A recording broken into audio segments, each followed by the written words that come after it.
podemos discutir. Uma nova pesquisa feita pelo Ibope mostra que o ex-presidente Lula é o político com maior potencial de votos na corrida ao Palácio do Planalto no ano que vem, 2018. 30% dos eleitores dizem que votariam nele com certeza, 30%. E 17% afirmam que poderiam votar, o que representam 47%. A rejeição a Lula, que caiu 14 pontos, é alta também, 51%. Os três nomes do PSDB, por outro lado, viram despencar as intenções de voto desde a última pesquisa em 2015. No caso de Aécio Neves, caiu de 41% para 22%. José Serra passou de 32% para 25%. E o de Geraldo Alckmin recuou de 29% para 22%. A rejeição dos três também aumentou. 62% de rejeição para Aécio, 58% de Serra e 54% de Alckmin. Ou seja, todas maiores do que a rejeição de Lula. Sim, incluído pela primeira... Então vamos ver só em rejeições aqui, vamos lá. Aécio 62 de rejeição. Aécio 58, Serra 54, Lula 51.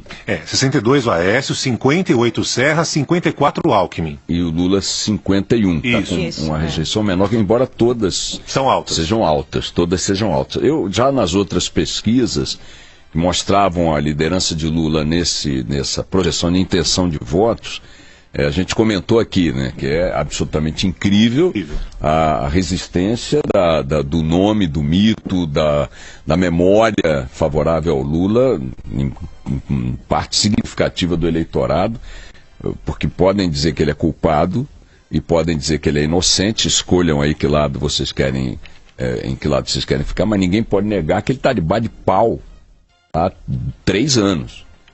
Debaixo de pau, mas pau puro. Tudo que se possa... Mais que isso, né, Bicha? Na época do mensalão... Não, mas aí já depois... começou. Mas aí esse taxímetro já zerou, já teve eleição depois, etc. O mensalão, ele reelegeu-se depois do mensalão. Não é isso? Ele próprio ganhou um segundo mandato, depois elegeu Dilma. Então, esse taxímetro já zerou. Vamos falar do taxímetro da Lava Jato, do que ele produziu de desgaste, de ataque, de exposição negativa do Lula e tal. O Lula há 3 anos não faz um discurso que não seja se defender. Né? Então, e há 3 anos que não param de surgir novas e novas denúncias, evidências, delatores, petistas, ex-petistas. Ele está na boca do sapo 24 horas por dia. E o seu potencial eleitoral, quando não fica grande apenas, cresce. A rejeição caiu aí, 14 pontos a queda da rejeição. É um fenômeno popular impressionante. A despeito disso tudo, que é inegável, e que nenhum outro político consegue exibir na história do Brasil, nenhum outro. Talvez Getúlio, quando ele voltou para o poder, nos braços do povo e tal, ele retomou a sua trajetória de popularidade, de apoio popular e tal, depois de ter saído do governo em situação bastante desgastada, de 15 anos de ditadura getulista e tal. Mas o fato é que, como Lula, nem Getúlio conseguiu. E agora a questão está em saber, este patrimônio, que não é significativo, corresponderá a votos? As intenções se materializarão? Outra questão, o quanto da sobrevida de Lula como liderança popular, que é inegável, estão aí os números, decorre da ausência absoluta de novas lideranças no cenário político brasileiro. Não tem nada. Senhora, é o seguinte, então as peças que estão no tabuleiro há muito tempo são as únicas que continuam no tabuleiro. Seguindo aqui na pesquisa, Boechat, incluído pela primeira vez nessa pesquisa, o prefeito de São Paulo, João Dória, também do PSDB, né, já que a gente estava falando de Aécio, de Serra e de Alckmin, ele tem 24% da preferência e rejeição de 32%. Marina Silva, da Rede, aparece com 33% das intenções de voto, rejeição de 50%. O ex-ministro do STF, Joaquim Barbosa, tem 24%. Isso de intenção de voto, imagina. E Jair Bolsonaro, do PSC, com 17% também. A pesquisa do Ibope foi feita antes da divulgação da lista do Fachin e da divulgação das delações premiadas de executivos e ex-executivos da Odebrecht. Mas há uma angústia em boa parte da sociedade perguntando quem eu vou votar em 2018, né? Quais são as opções que eu tenho? O cenário é de reedições, né? É um cenário de reedições. A despeito desse filme de horror que nós estamos obrigados a assistir há tanto tempo, os personagens são os mesmos. Estão todos aí no cenário, tirando um filho de jacaré com cobra d'água que apareça aqui ou ali. Mas o cenário as lideranças de expressão nacional continuam sendo as mesmas. Agora eu acho o seguinte, viu? Tem intenção de voto. É impressionante o fenômeno da resistência, da imagem, do nome de Lula, do mito Lula na memória popular. Isso é um patrimônio dele, ninguém tira, não é do PT, não é dele, é pessoal, é assombroso, é incrível. Mas eu acho que ainda corre tanta água debaixo da ponte, e não em função da Lava Jato. Não estou nem dizendo, porque o Lula não chega lá porque vai ser preso, ou isso, não estou entrando nisso. Não dá nem para saber isso. Não, e também acho o seguinte... Eu gostaria de ver uma eleição com todo mundo participando, porque eu quero saber o seguinte: o que a sociedade brasileira aprendeu? O que nós estamos aprendendo como povo diante de tudo que estamos vendo? Se chegar em 2018 e quiser consagrar algum nome que passou aí por essa peneira sobre o qual foi exposto tudo que vem sendo exposto aí, se quiser que tá tudo bem, a vontade popular vai fazer o que com a vontade popular? Saber como ficaria o Brasil depois disso, né? Porque são nomes que não unificam. Lula, Aécio, Alckmin... Não, mas aí toca-se a vida. O que eu quero dizer é o seguinte: não há liderança nova. Das lideranças existentes, a liderança hegemônica, sem sombra de dúvida, continua sendo o Lula. Isso é impressionante diante do massacre a que ele e a classe política vêm sendo submetidos, merecido massacre, diga-se de passagem, na minha opinião.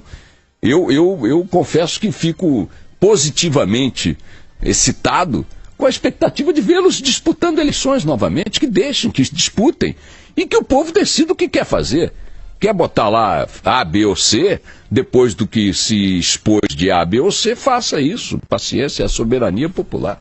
O projeto de reforma da Previdência deve ser votado no próximo dia 2 de maio na Comissão Especial da Câmara dos Deputados. Ontem, governo e oposição chegaram a acordo e adiaram a discussão do relatório final do deputado Arthur Maia, do PPS. Entre os pontos da proposta está o aumento progressivo da idade mínima para a aposentadoria, partindo de 53 anos para mulheres e 55 anos para homens. A ideia é chegar em 62 para mulheres e 65 para homens. Outro trecho prevê um tempo de contribuição de 40 anos para que o trabalhador receba o benefício integral. O mínimo é de 25 anos, com o pagamento do chamado pedágio, por quem quiser se aposentar. A expectativa é de que o texto seja votado em plenário até o dia 15 de maio, só depois seguirá para o Senado. No caso da reforma trabalhista, a expectativa é de que o texto seja votado na semana que vem pela Câmara dos Deputados. Ontem, por 287 votos a 144, a Casa voltou atrás e aprovou um requerimento de urgência para acelerar a tramitação da proposta. Entre os principais pontos da reforma estão a flexibilização da jornada de trabalho, divisão das férias, a formação de bancos de horas e o entendimento de que o acordado entre empresas e patrões prevalece sobre o legislado. Informações agora do Rio de Janeiro com Tayana de Oliveira. A Justiça Federal vai analisar mais uma denúncia apresentada contra o ex-governador do Rio, Sérgio Cabral. Preso desde novembro do ano passado, ele se tornou réu pela 7ª vez na Operação Lava Jato. De acordo com o Ministério Público Federal, Cabral comandou uma organização criminosa que fraudou licitações e formou cartel na reforma do Maracanã e no Parque das Favelas. O sobrepreço das obras passa de R$700 milhões, segundo o MPF. Ainda no Rio de Janeiro, estou lendo aqui no Jornal o Globo, na primeira página do Jornal o Globo, que o casal 20, anterior ao casal 40, que é o Sérgio Cabral e a Adriana Anselmo, eles não são pioneiros em casais bandidos no governo do Estado. Temos o casal garotão e garotinha, né? Hoje estou lendo aqui no Globo que A Odebrecht só entregou metade das casas previstas em projeto na cidade de Campos, no norte do estado do Rio de Janeiro, comandada sucessivamente pelo ilustre casal, né? A empresa diz ter dado 27 milhões e meio de reais em Caixa 2 à senhora e ao senhor pequenos garotos. São duas figuras exemplares, né, da corrupção no Rio de Janeiro. Pobre Rio de Janeiro, meu Deus.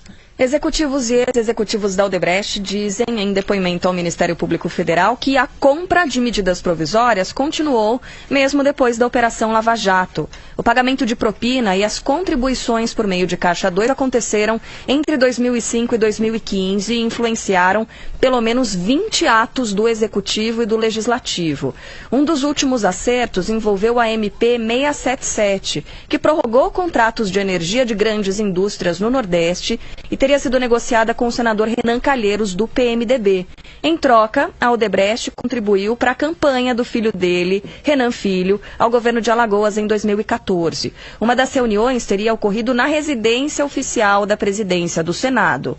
Cláudio Melo Filho contou ainda que os principais contatos do grupo no governo eram os ex-ministros da Fazenda Guido Mantega e Antônio Palocci. No Congresso, o ex-executivo afirma que o maior interlocutor era o senador Romero Jucá, conhecido como resolvedor da República.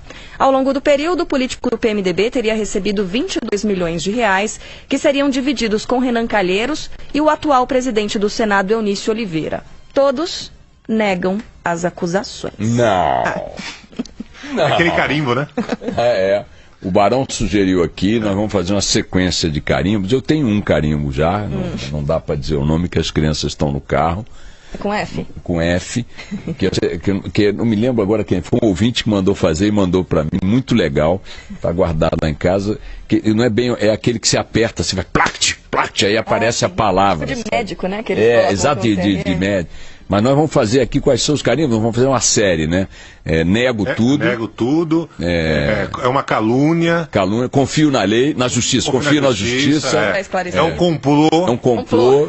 E o maior de todos vai ser esse que eu já tenho. Vamos lá, Brasília agora, Antônio Maldonado. A presidente do Supremo Tribunal Federal, ministra Carmen Lúcia, decidiu abrir uma sindicância para apurar o suposto vazamento de decisões do ministro Luiz Edson Fachin referentes à Operação Lava Jato. Segundo a assessoria do STF, o objetivo não é apurar como a imprensa teve acesso às decisões, mas sim verificar se houve falha no sistema da Corte, de modo a permitir acesso a documentos ainda sob sigilo. Ao justificar a medida, Carmen Lúcia considerou a necessidade de esclarecer a revelação ou a facilidade de revelação de dados processuais a que teriam, por lei, de permanecer sob sigilo. A sindicância será realizada por 3 servidores do STF ligados à presidência da Corte, à segurança e à área de tecnologia, que terão aí 30 dias para concluir o trabalho. Na última segunda-feira, Carmen Lúcia e Edson Fachin já haviam decidido criar um grupo de assessoria especializada para reforçar a equipe de funcionários que analisa as investigações do caso.